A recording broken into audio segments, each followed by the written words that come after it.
is good, guys? Charles from TEAMCOG coming at you guys here with, just like the intro said, a vlog of my remote duel experience today. So today is Sunday. This will be uploaded on Monday. I'm going in to enter the remote duel, core TCG remote duel. And it's just full of meta players. Like, I really cannot lie to you guys. Like, it's just Dragon Link, Infernobles.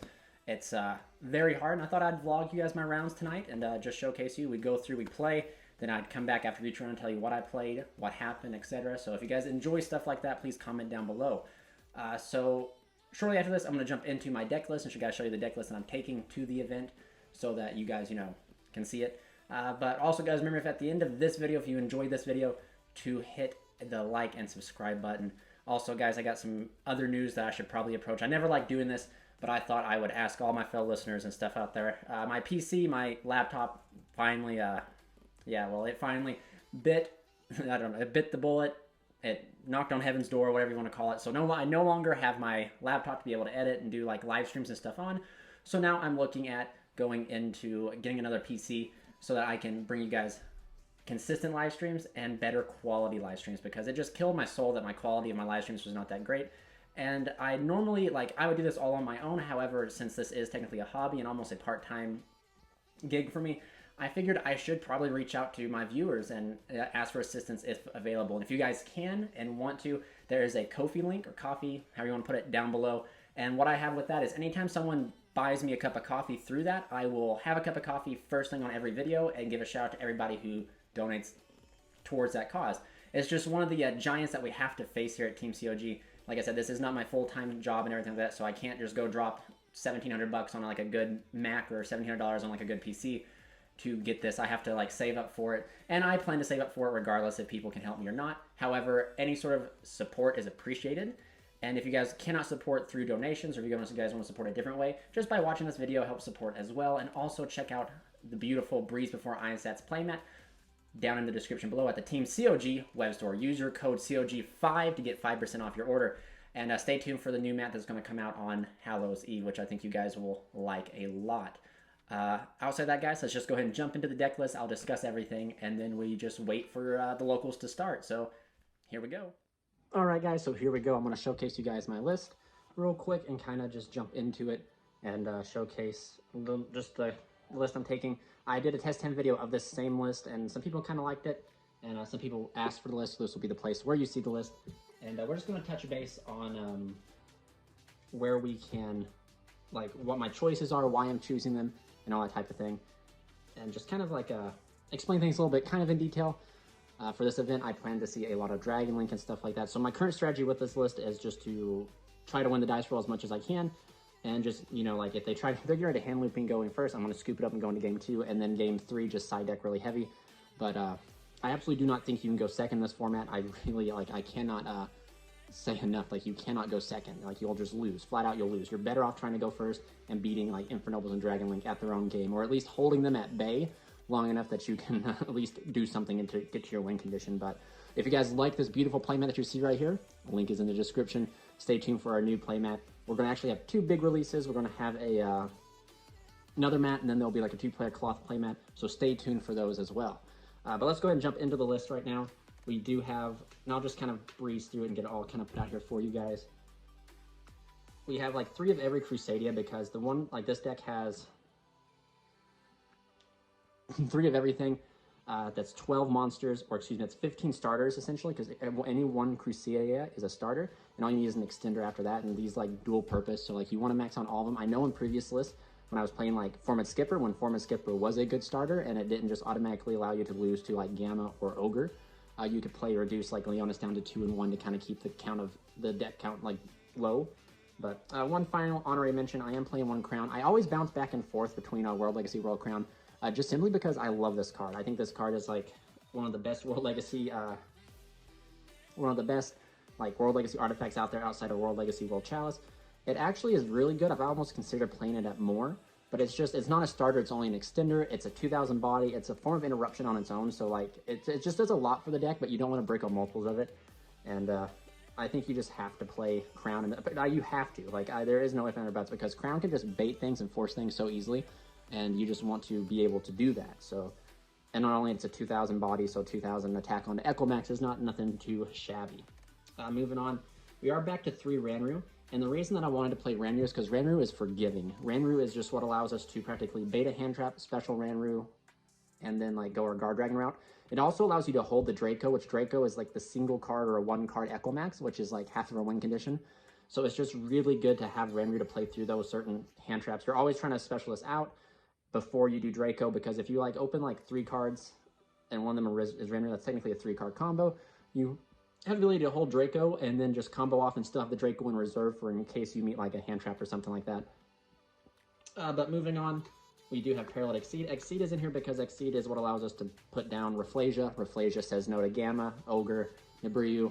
It says no to everything but Impermanence. And in some weird, very weird instances, if you open a handful of straight gas with Exceed in there, Exceed can also say no to Impermanence, because you can do like a weird combo string or weird board setup where you have like Ling Kribo, Rafflesia, and you still have the ability to special something else out, which then allows you to negate Impermanence and any hand trap, which is really nice. But Exceed is just in here because it's a phenomenal way to protect ourselves against the rock.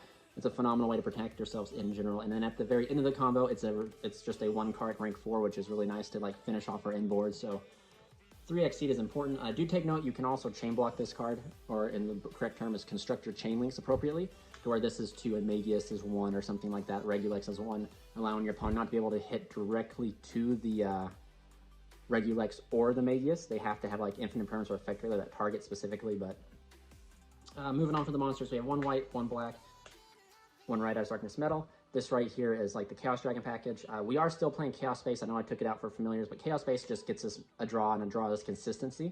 And that's what I really want to do. And then there's more importantly, these 2 cards right here allow you to chain block and protect your Skull Dread, which could, if they, just as fragile as like Spath and Elpia is, if they answer the Skull Dread like that, those like 3 turns, those 3 Link summons are some of the most fragile in the entire combo. So like you want to have the ability to protect your Skull Dread just as much as you want to have the ability to protect your Spatha and your Elpie. So that's what the black and white dragon allow you to do, is allows you to protect the Skull Dread by chain blocking out certain hand traps such as like Ogre, Ash, Gamma, and all those fun things. And Red Eyes Darkness Metal, in my opinion, is still the best thing to summon off LP, because everything else requires a discard, and this deck plays from the hand. We don't play from the graveyard, we don't play from the banish, we play from the hand. And Skull Dread is just a free summon that makes Skull Dread, whereas if you summon out Brotar, you have to discard a card and you never get that card back. And despite like what people are going to say about Chaos Space does give you the card back because you just get that draw. So Chaos Space technically breaks even, if I remember right, in the card economy. So do keep that in mind. For the last final monster, we are playing Gamma Seal. I know I did a rocket list way back when, and people are like, why not play rockets? Well, rockets are more consistent because you technically can play 3 quick launch, 3 tracer. You can play way more rockets than you can waterfront. I almost said water space because I'm mixing up the 2. You can play way more rocket cards than you can waterfronts and Gamma Seals, and you don't want to play any more than 1 Gamma Seal. But however, contrary to that, the boards that Rocket Crusadia put up are not as strong as what Waterfront does. Yes, you lose a little bit of consistency, but at the end of the day, what you are doing in the Rocket Link is you are maybe at the bare bones, because I always try to end on Echo Max, because Echo Max is just the best option to end on with such powerful cards like Dark Ruler and Droplets existing. You want to end on Echo Max plus Savage and Dragstore, Echo Max, Savage, and IP. So you want to end on 3 interruptions, and yes, that deck can do that very consistently, whereas this variant of the deck can do that if it does not get to Waterfront. So we just have a better alternate win condition, and that's something that I've always tried to do with the deck prior to the Rocket list. Was Gamma Seal is just too good not to play, and we need to play it as long as we can turbo it out. It's an instant win condition as soon as it hits the field. Why wouldn't we play it? Because it's inconsistent, but if we can consistently put up 3 interruptions if we don't see Waterfront, we're just doing the same thing that the Rocket variant is doing. But moving on, we do have the 3 Waterfront and the 1 Terraforming. The one thing good about this card is if you see your opening hand, you're doing very well. However, if you don't see it, it's not looking too good, if that makes sense. You want to see it as soon as possible. And then we're just going to move on to Crusadia Power, which Crusadia Power is our answer to losing Call by the Grave. We were playing this before Call by the Grave. This answers everything. You should not be playing Crusadia Testament. You should be playing Power. 3 Chaos Space. Chaos Space is, of course, the to search out these guys. You can pitch cards such as Maximus and Crown. You can pitch one or the other. You can, so like, and then you're always going to have the ability to get something to search because of Magius can grab you the Maximus, and then you just have discard fodder, and then you're getting a dragon. It's just really good. Moving on, we have the Succession, Mario Reborn, Guard Dragon, and finally Reinforcements Army. You want to play Reinforcements Army because Arborea is probably one of the best Crusadias we have now, and you just want to play 4 copies of it. And then 1 Gravedigger's Trap Hole for the Paralytic Seed, and 1 Crusadia Crawler because you want to see it in your hand. As far as this is the list that I'm testing now because it's very consistent, and it allows us to play through hand traps thanks to Ranru here. So like, I've not had any problems with it yet. However, a lot of it's been theory testing and online, and I don't really trust online algorithm. So it'll be put to the challenge today here at Core TCG. And if we quickly move on here to the extra deck, nothing's really changed, but we just have the standard 2 Magius, 1 Regulex, 1 Spatha, 1 Equimax, 1 Avermax, the LP, the Triple Burst, the Skull Dread, the Ling Kribo that people seem to confuse, Nightmare Cerberus, Douglas the Watchless, Rafflesia, Dweller, and Dawn Dragster. I would much rather have a Giant Hand to be more responsive against the Infernoble matchup, but I couldn't get my hands on one. Cerberus is in here because it is a good generic link to go into to get more counters on the waterfront if you draw it after your Skull Dread. So currently this is what the X deck looks like, guys. I know it's not really changed too much, but if I could change something right now, I would definitely be having a Giant Hand instead of the Douglas the Watchless here. And there is some flex space because you don't have to play Avermax. However, Avermax is just a solid Crusadia card to play. And you don't have to play Cerberus. You can play Phoenix. You can play whatever you truly want. But I found some really cool interactions where if you're trying to get just bodies or counters on waterfront, you can link into Cerberus. You can then special Paralytic Seed from your hand because it has an arrow. There's just a lot of cool things that Cerberus provides. And it's also something you can put there to protect the Gamma Seal also. So that's it for the main and extra, guys. So we will get back to you after round 1. So stay tuned for that. All right, guys, here we are back after round 1. And round 1, your boy got clapped 2-1 by Shadal, so I was so happy to play against him and not Dragon Link because Dragon Link just sucks. But Shadal's were, it was 2-1. He won the dice roll. He went first. He set up a Dragoon, and then he didn't have Winda. He forgot to add back off a Schism. And add back the Schism, excuse me. So that really played off in my favor because my handle was good enough to out a Dragoon, but it wasn't good enough to out a Super Poly. And to be 100% honest with you guys, like Super Poly needs to go. I can't even stress enough. Like Super Poly would be fair if you could respond to it, but you can't respond to it. And maybe I'm just a little bit salty over it, but just it was just too like Super Poly was like the main was the winning condition in those entire games, and was the winning condition in the game 1 because you know Crusadia normal summon special and make a light. Shadal's like ooh a light monster make construct, and then we just kind of cry in a corner. But my hand was good enough to play through Dragoon, but not a Super Poly. And it doesn't even matter because you can't even stop Super Poly anyway. Your deck inherently loses to Super Poly, especially against Shadal's. But game 2, I decided to go first. He actually drolls me, and my hand is not good at all. So I set it in permanent pass, and coincidentally, he does not open well. He's playing like the Light Stage and Trickstar Engine, and then he ends up going just Candina and Corbane, whacking for 38, I believe it is, altogether. And it was alright. And then he ends up making Verte, then Shadal fusioning because he sided out the Dragoons.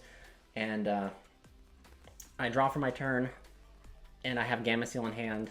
And my hand was like, of course I have Gamma Seal in hand, guys, let's be real. Why wouldn't I see one of my bricks in my hand? But anyway, he goes and he flips over, summons Winda, I kaiju the Winda, and then I push for a game. Next game, I side in really heavy for him to go first, and he goes first, and my hand is like Nibriu and something else, and my hand is just, it was like at that moment I kind of realized like Nibriu is not too good against Shadal's because they can put up a Winda, and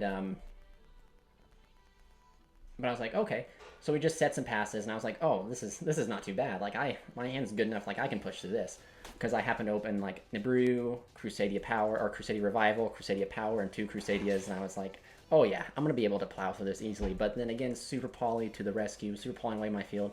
And I had the rock still, and he made Winda during my end phase, so it was definitely getting kind of rough on the corners. Like, I still had enough main deck outs to out the Winda, I just had to see it. But eventually, you know, it was Candina, which got boosted by Coralbane, and then Construct and Winda was 86 for game, so it is what it is. The guy was a fan. He was really nice, really awesome guy to play, not really... Like, he was just really respectable, really enjoyed. Hopefully he watches this video and decides to comment on it because he was just a pleasure to play with. And we both have a mutual mutual agreement with Dragon Link. So that's where we had a good bonding. But man, Super Poly, I think that card needs to go, guys. I cannot lie. I just think that card should never come back. That's the one card I would say that I would have a peeve with the entirety of all the ban lists is Super Poly coming back and still being around. That's just, to my opinion, is just totally, Super Poly is an unfair card. But hindsight, you need it to break like unbreakable boards. So anyway, guys, we're going into round 2. Hopefully we'll catch this one. So see you there. All right, guys. So here is this little weird combo string that I learned tonight while at this online locals, and I want to showcase it to you guys. It allowed me to make Rafflesia without Exceed, and I think it's something everyone needs to like look at and understand, and just something, you know, to add under the belt when playing the deck. I'll just go ahead and jump into it. You normal summon your Crusadia. It doesn't have to be Maximus, but except for like in this scenario it does, because this was the card I opened. I haven't tested further, like did different strings, like play what your other 2 cards in your hand possibly are do matter. But you link off here into Magius, and then you special Draco, chain 2, chain 1, add back the Maximus, and then search yourself out the Arborea. Forgot that I had it set up, guys. Still getting used to that. Then you special out the Ranru, and then you go like over here, and then you practically make your Rafflesia. And then you're going to be like, well, we don't have access to a dragon. What do? We still have 2 Crusadias, which will get us to Avermax or Equimax, which is cool. But in this scenario, we happen to open Chaos Space, so we can Chaos Space away the Maximus, and then we can go ahead and grab ourselves the, I keep forgetting I had it set up, the Draco, the Black Dragon. And then you special the random Crusadia that you added off the Magius, go into Spatha. And then right here, you have that full line of combo to practically get, you don't even have to, you go here, banishing this, and you have to go the Draco route in this way, because when you link this off here and get yourself the white dragon, you're not going to have a dragon in the graveyard that you can summon. So like if you do go the Red Eyes Darkness Metal, you kind of stuck. So here you just summon out any of your options, really. A Draco, another Draco so you don't draw into it. It doesn't matter. And then you just banish here to summon out the white dragon. And it's the same cookie cutter combo. Then you banish the Chaos Space to put back the black dragon, to then just rip a card off the top of the deck.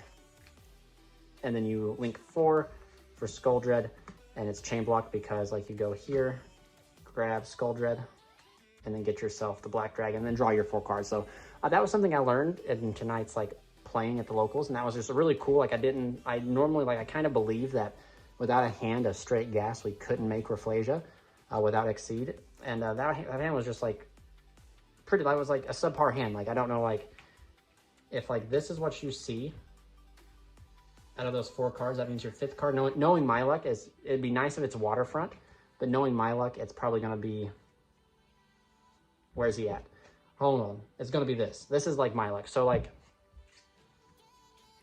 this is a very subpar hand because of it, and it just allows us to make Rafflesia without CNXC, which I think is extremely cool. So yeah, guys, stay tuned for the future rounds, and thank you guys for watching. All right, guys, here we go. This was round 2 and round 3 kind of pushed together. I had some static popping up on my mic, which I wasn't too happy with. But anyway, I digress. Not much can be done, and I don't have the time to kind of fix it now. So I apologize. This audio is straight from my iPad, so bear with me on that. So round 2 was Shadal, or excuse me, round 2 was Dino. Round 1 was Shadal's, and I got clapped by them. Round 2 was Dinos, and I ended up going 1-2 against them. I won the dice roll, went first, opened great, but I ended up having very poor draws off Skull Dread, which can do it. And then I misplayed twice in the course of like turn 1 and turn 3, which I think cost me the game in that on the long run, because I don't think Dinos can deal with Avermax, and I failed at getting Avermax out because of my misplays. Game 3, he just opened, made the big giant chicken, you know, bok bok, and I couldn't do much of anything. Then round 3 was against Time Thief, and this Time Thief is a pretty cool deck. If you guys don't know on the channel, I've talked about it before. I've kind of wanted to tinker with it and play around with it, but it's just something that I just haven't had time to get all the cards to do it. And then as soon as I was getting the cards, the ban list dropped, and then everything had to be rechanged. But he sets 2 passes. He wants dice roll. Of course, he wants dice roll. And I was like, all right, my hand was fire. I just had 1 Crusadia, but it had enough gas in it. I normal summon the Crusadia, and he hits me with Judgment. So I'm just like, nice. And pass it over to him. He summons Redoer, and then it's just, I'm like, oh, this is how it's going to be. I'm going to get why I fell from up here of getting regional tops with Crusadia to getting waxed by Time Thief in table 13. So, actually, eventually, I just end up drawing like the cards I need. I end up just breaking his board, getting all my monsters, building up my board, and just going from there. So took that game, and then the next game he ends up going first. I end up opening straight gas like the poor man. He like telegraphed he had Gamma, but I had like all the Crusadias. Threw 2 Reborn spells, drew into another Crusadia, and he just couldn't get a trap under the Redoer. Well, he did like turn 1 he got trapped, and then that stalled a little bit, but he couldn't get a trap under the Redoer. And then I could play through Gamma, I could play through Ash Blossom, all that type of things. And he had Ice Dragon's Prison set, so I forced that with Reclusia, Ice Dragon's Prison, the Gamma, like all of that I was able to play through because like Reclusia, the chain blocks, Draco chains blocks, like it's just super powerful. And having all the Monster Born spells was just straight gas. So we ended up going 2-0 there. So now we are 1-2. Hopefully to keep on breaking, hopefully to continue on and break even. So stay tuned for that, guys, and catch you guys in the next clip. That's it, boys. I'm retiring. It's over with. This game is too much fun, and I just make too many mistakes. So round 4, we ended up playing against Zodiac Dogmatica. So it's very interesting because game 1 I opened full combo. He had Nibiru, and he Nibiru'd me like way later in the combo, and it's like I guess he wasn't truly understanding what the deck did. So it's like his bad Nibiru really got me good. But it was I didn't see anything actually. To be honest with you, I was digging for. I think my ending board was going to be like Rafflesia Dweller, and Equimax. But he did me at the right moment, at the wrong moment, but at the right time. Because if I would have had what do you call it? If I would have had Gamma Seal and I summoned Gamma, if I had that whole package, it would have been bad. But coincidentally, I didn't because it's not showing up today. Go figure. But he baited the Rafflesia early on with an Ash Blossom, so go figure. If you're playing against Zodiac Dogmatica, you're just practically playing against that like 20% like Dogmatica Zodiac. The rest is just hand traps, interruptions. So I go first the next turn, and then it's just misplay after misplay, and it honestly just it breaks my heart that I misplayed so bad. He just ends up just playing through stuff. I end up like searching the wrong cards. I end up getting frazzled. He ends up ashing my Skull Dread when I have a live Rafflesia. He permed my LP, which I thought was fine because I was able to hard draw Draco, and then like I made Skull Dread anyway. So he just ashed my Skull Dread, and it threw me off, and it's just extremely upsetting because again, similar to the Dino matchup, if I had been able to get to Avermax, I don't think there's really anything the deck could do to out Avermax. And then I think they do have like Dogmatic has punishment. I don't think punishment targets.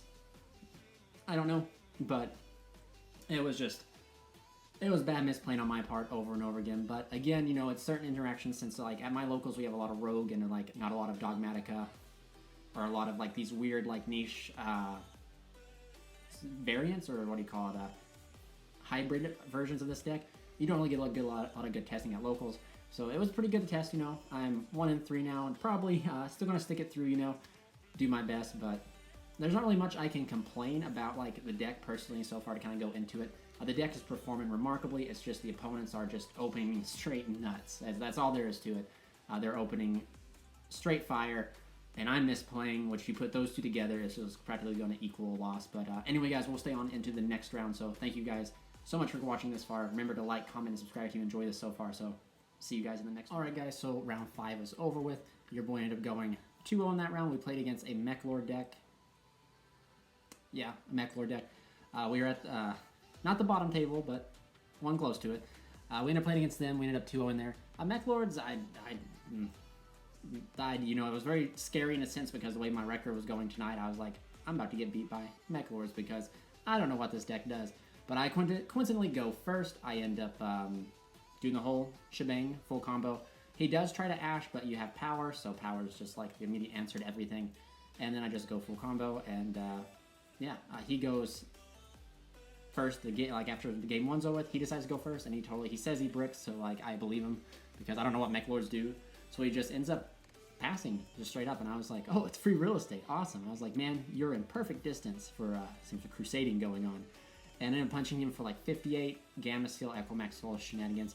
Then I pass to him, and then he ends up setting a card, and I top deck into Leonis. And that was practically all they wrote there.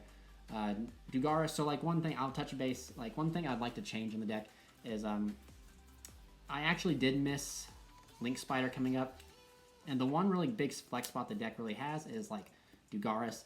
I definitely wanted to put Giant Hand in there in case I played Infernobles, but I do think Link Spider needs to stay because the game that I got rocked and I didn't have Link Spider, I could have, let me tell you guys what I could have done.